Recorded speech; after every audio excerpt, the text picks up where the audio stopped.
प्रत्येक मनीष किछि ईश्वरदत्त प्रतिभा को नहीं जन्म होता। प्रत्येक मनीषर किछि व्यक्तिगत इच्छा और लक्ष्य रही था जहाँ ताकू भल लगे से सेपरी करने को चाही था।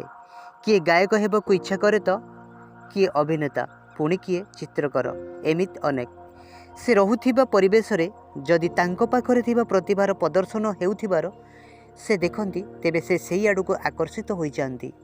आउ जदि सेमानंकु सेई दिगरे सहयोग और पूर्ण स्वाधीनता मिल जाए तेबे तांको पाखरे थिबा प्रतिभाटी पूर्ण रूपे विकसित होई श्रेष्ठतार रूप धारण करे।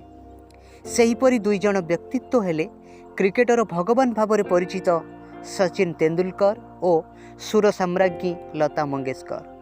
जदि सेमानंकर प्रतिभा को गुरुत्व न दे सेमानंकर शिक्षा उपरे गुरुत्व दिया जाई थांता तेबे हुए तो सेमाने बड़ ऑफिसर होई पारि थांते, मात्र विश्ववासी हृदय रही पारि न थांते।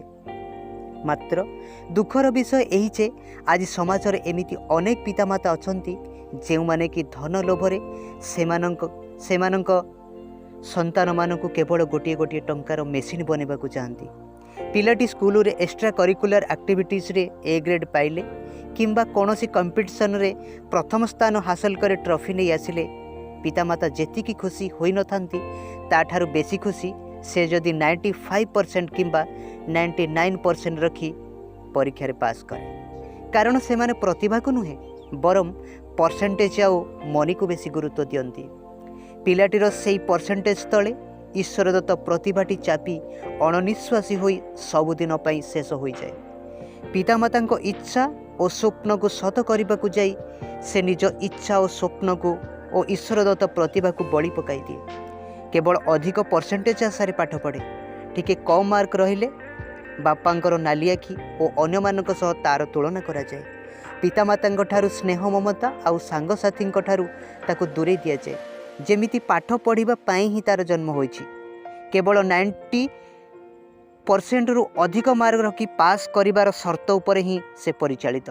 3 बेला ट्यूशन स्कूल कौन से पिला ताठारू अधिक मार्क न रखिबार बापांकर कड़ा निर्देश मध्य पिलाटी अणनिश्वासी हो जाए। से मने मने पितामाता को तार शत्रु बोली भावी निए। केवल सेमानंकु खुशी करिबा पई ही पाठ पढ़े एवं पितामाता निर्देश अनुजाई डॉक्टर किंबा इंजीनियर होई विदेश चली जाए।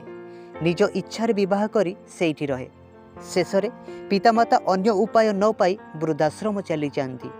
जेउ टंका लोभरे सेमाने तांको संतानर इच्छा और स्वप्न को हत्या करि देथिले सेही टंका से भोग करि पारंती नहीं। मात्र केईटा टंका अवश्य कई मास पर्यंत वृद्धाश्रम रे आसी पहुँचे तापर बंद हो जाए। सेमानंक मृत्यु बेल को पाखरे केही न थांती। केवल वृद्धाश्रमर कई जन व्यक्ति तांकर अंतिम संस्कार कर दियंती। एथिपाई पुओ पठे दिए मोटांकर टंका। तेबे प्रत्येक पितामाता को मोर अनुरोध निज संतानर इच्छा स्वप्न को हत्या करी तुम इच्छा और स्वप्न को ता उपरे लदी दे तुम इच्छा अनुजाई ताकू गढ़ंतु नहीं।